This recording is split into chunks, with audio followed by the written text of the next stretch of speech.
गुजरात में 2022 के state elections का बिगुल बज चुका है।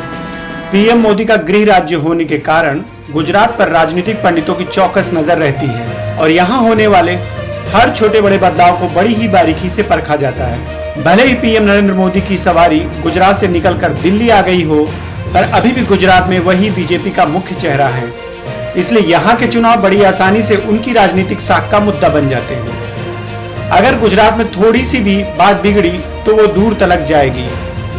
अब अगर ये पॉइंट आप ध्यान में रखेंगे तो आगे की सारी बातें आपको बेहतर समझ में आएंगी। सूरत, जो कि गुजरात के प्रमुख शहरों में से एक है, वहां के 2021 के लोकल बॉडी इलेक्शंस में आम आदमी पार्टी को 27 सीट्स पर जीत मिली। इस कामयाबी ने दिखा दिया कि गुजरात बहुत तेजी से तीसरे पॉलिटिकल ऑप्शन की तलाश कर रहा है। इस तलाश ने 2022 में होने वाले गुजरात के इलेक्शंस को दिलचस्प बना दिया है। केजरीवाल की रैलीज में आ रही भीड़ को देखें तो लगता है कि पूरे राज्य में आपकी लोकप्रियता तेजी से बढ़ रही है। पीएम मोदी एक कैरिस्मेटिक लीडर हैं और आज की तारीख में वो इंडियन पॉलिटिक्स का सबसे कामयाब चेहरा भी हैं। लेकिन 25 सालों से गुजरात में शासन चला रही बीजेपी के लिए एंटी इनकम्बेंसी के फैक्टर को कम करके नहीं देखा जा सकता। बीजेपी पिछले 5 सालों से विधानसभा चुनावों को जीतती आ रही है और मेन अपोजिशन पार्टी कांग्रेस में अपनी जीत के लिए जरूरी भूख और भरोसा कम दिखाई देता है।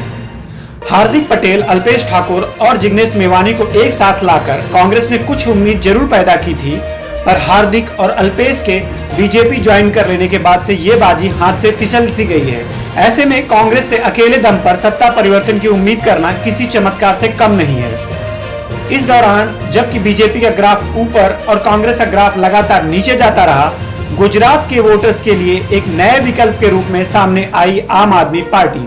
आज आम आदमी पार्टी के पास जनता को देने के लिए बेहतर वादे हैं, साथ ही दिखाने के लिए उनके पास दिल्ली का रिपोर्ट कार्ड भी है। इसके अलावा वो बीजेपी की सबसे बड़ी यूएसपी नेशनलिज्म और हिंदुत्व के मुद्दे को इस तरह से अपना चुके हैं कि कभी कभी तो बीजेपी और आप में फर्क करना मुश्किल हो जाता है। बीजेपी जय श्री राम कहती है तो केजरीवाल जय हनुमान चिल्लाते हैं।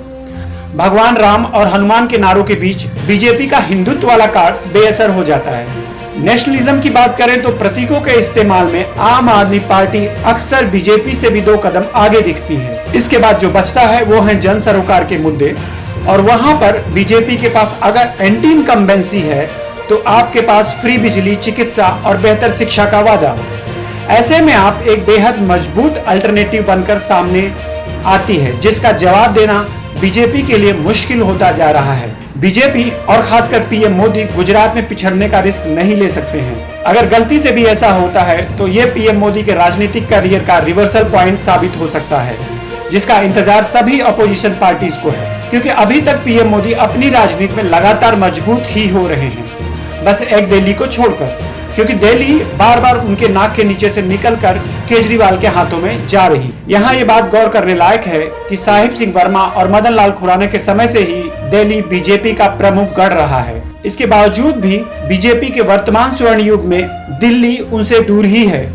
पीएम मोदी जितना ही केंद्र में अपराजय लगते हैं, केजरीवाल दिल्ली में उतने ही लोकप्रिय दिखते हैं। बीजेपी और केंद्र सरकार की लगातार कोशिशों के बाद भी दिल्ली में केजरीवाल और आपकी लोकप्रियता कम नहीं होती दिख रही है।